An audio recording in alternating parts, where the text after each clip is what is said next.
Jadi kita harus meyakini bahwa Allah adalah huwallazi yudabbirul khalq wa yudabbirus samawati wal ard. Bahwa Allah lah yang telah mengatur, merencanakan dalam penciptaannya, wa yudabbirus samawati wal ard, dan mengatur langit dan bumi.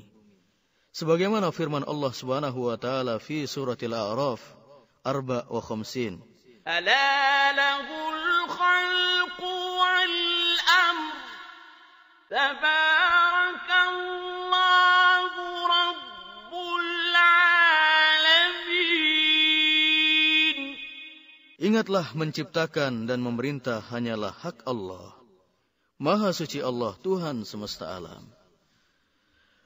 Kaum muslimin dan muslimat rahimakumullah.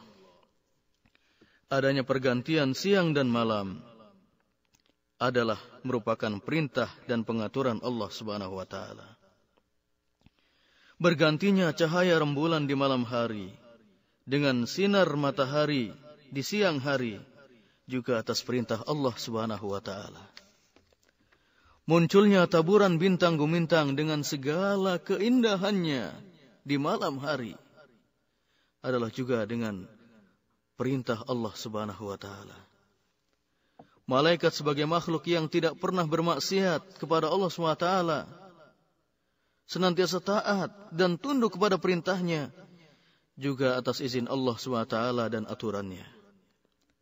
Jin dan manusia yang menjadi beberapa kelompok, ada yang kafir, ada yang mukmin, ada yang bermaksiat, ada yang taat, ada laki-laki, ada perempuan, ada anak dan segala macamnya. Ada yang berketurunan, ada yang tidak memiliki keturunan, juga merupakan pengaturan Allah Subhanahu wa taala terhadap makhluknya. Usia, jodoh, rezeki, nasib, anak, dan lain sebagainya juga telah diatur oleh Allah Subhanahu wa taala.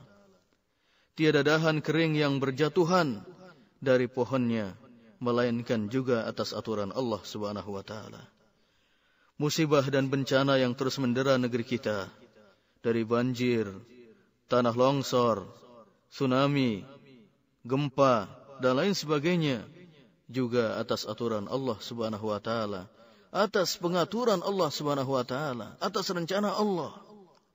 Tidak terjadi dengan sendirinya. Kecelakaan kereta api, pesawat, mobil, dan seterusnya yang terus ada dan terus kita dengar, kita saksikan di negeri kita, juga merupakan pengaturan Allah Subhanahu wa taala.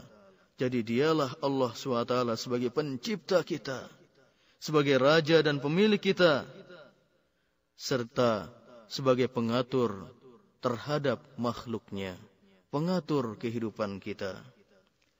Maka mari kita kembali kepada Allah Subhanahu wa taala, karena dialah sebagai pencipta, penguasa, dan pengatur kita. Hadanallahu wa iyyakum ajma'in. Wa sallallahu ala sayyidina Muhammad wa ala alihi wa sahbihi ajma'in. Kaum muslimin dan muslimat rahimakumullah. Bentuk tauhid yang kedua adalah tauhid uluhiyah. Yang dimaksud dengan tauhid uluhiyah adalah ifradullah subhanahu wa ta'ala bil ibadah. Bi alla yattakhidhal insanu ma'allahi ahadan ya'buduhu wa yataqarrabu ilaih kama ya'budullaha wa yataqarrabu ilaih. Mengesahkan Allah Subhanahu wa taala dalam ibadah, yaitu seseorang tidak menjadikan bersama dengan Allah sesuatu pun yang dia sembah dan mendekatkan diri kepadanya, sebagaimana dia menyembah Allah dan mendekatkan diri kepadanya. Kaum muslimin dan muslimat rahimakumullah. Dalam bentuk tauhid uluhiyah inilah kaum musyrikin Quraisy tersesat jalan mereka.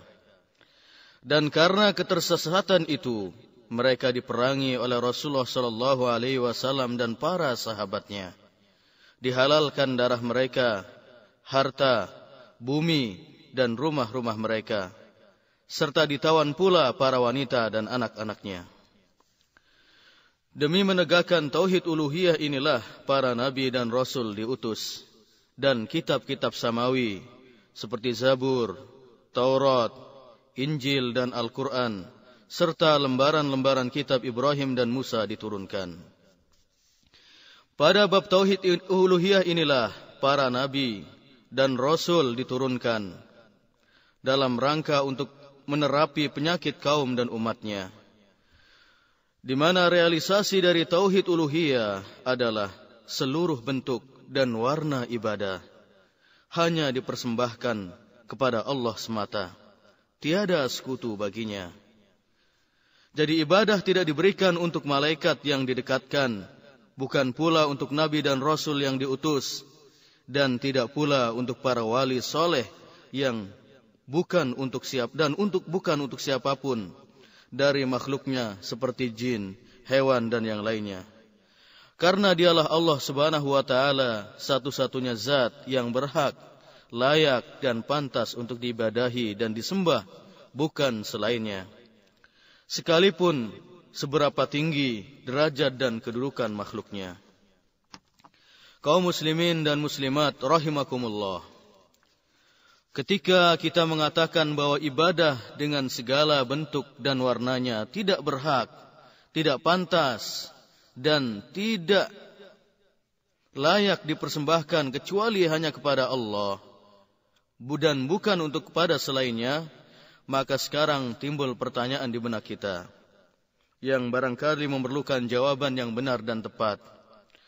Pertanyaan-pertanyaan yang menggelayu di benak kita adalah, ma huwa ta'riful ibadah lughatan wastilahan wa ma hiya anwa'uha? Maka jawabannya adalah, ibadah secara etimologi, secara bahasa, berasal dari kata at-tadallul wal khudu', yaitu berarti merendahkan diri, tunduk dan patuh. Sebagaimana diungkapkan dalam Kamus Bahasa Arab, tariqun mu'abbad ay mudhallal, yaitu jalan yang mulus, jalan yang lurus dan jalan yang biasa dilalui. Adapun pengertian ibadah menurut terminologi, menurut syara, menurut istilah adalah sebagaimana diungkapkan oleh Syekhul Islam Ibnu Taimiyah rahimahullah. Al-ibadah hiya ismun jami'un likulli ma yuhibbuhu Allah wa yardah minal a'mali wal aqwali wal af'al az-zahirah wal batinah.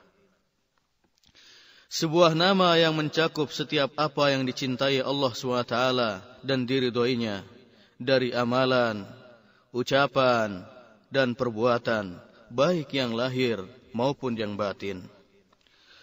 Berdasarkan definisi tersebut, jelaslah bagi kita bahwa ibadah mencakup amalan hati dan amalan anggota tubuh kita. Dan dari pengertian tadi, kita dapat mengambil benang merah bahwa ibadah mencakup salat, tawaf, haji, puasa, nazar, i'tikaf, menyembelih korban, sujud, ruku, takut, harap-harap cemas, khasyah, rasa takut yang disertai dengan pengagungan, tawakal, minta pertolongan, berdoa, berharap, istighatsah, dan berbagai macam bentuk ibadah lain yang disyariatkan oleh Allah Subhanahu wa taala melalui Al-Qur'anul Karim dan disyariatkan oleh Rasulullah sallallahu alaihi wasallam dengan sunnah sahihah, baik yang berbentuk perkataan maupun perbuatan. Kaum muslimin dan muslimat rahimakumullah. Bila ibadah dengan segala bentuk dan warnanya tidak boleh dipersembahkan kepada selain Allah, maka sudah sewajarnya dan seharusnya kita melakukan sholat 5 waktu, ataupun sholat-sholat yang sunnah dan nawafil, tawaf mengelilingi Ka'bah, haji ke Baitullahil Haram, puasa Ramadan, dan puasa-puasa sunnah lainnya, menyembelih korban, ruku, sujud, takut, berharap, meminta pertolongan dan meminta kemenangan, bertawakal, dan berdoa, serta bentuk ibadah-ibadah yang lain, maka kita lakukan